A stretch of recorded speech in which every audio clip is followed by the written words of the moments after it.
পুরনো মদিনার এক শান্ত কোণে বাস করত এক যুবক। তার নাম সালিম। হৃদয় আল্লাহর প্রতি ভালোবাসা, ইবাদতে আগ্রহ সবে ছিল প্রবল।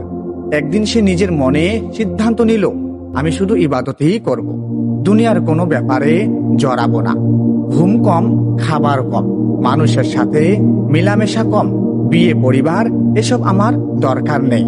ধীরে ধীরে সে নিজের ঘরে একটি ছোট্ট কুঠরি তৈরি করলো।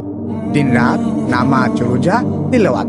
কিন্তু একটু একটু করে শরীর ভেঙে যেতে লাগলো।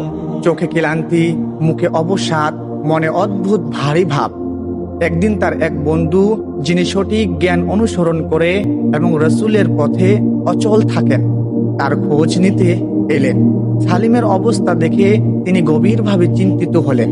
তিনি নরম সুরে কথা বললেন, সালিম, তুমি নিজেকে এত কষ্ট দিচ্ছ কেন? সালিম বলল, আমি দুনিয়ার সবকিছু ছেড়ে দিয়েছি, এখন শুধু ইবাদতে আমার লক্ষ্য। সুন্নাহ, বিয়ে, পরিবার এগুলো আমার প্রয়োজন নেই। বন্ধুটি তার পাশে বসে শান্তভাবে বললেন, সালিম, ইসলাম কঠোরতার নাম নয়। আল্লাহ তোমাকে মানুষ বানিয়েছেন, ফেরেশতা নয়। ইবাদত থাকবে, কিন্তু সাথে থাকবে বিশ্রামও। তাকওয়া থাকবে, কিন্তু সাথে থাকবে পরিবারও।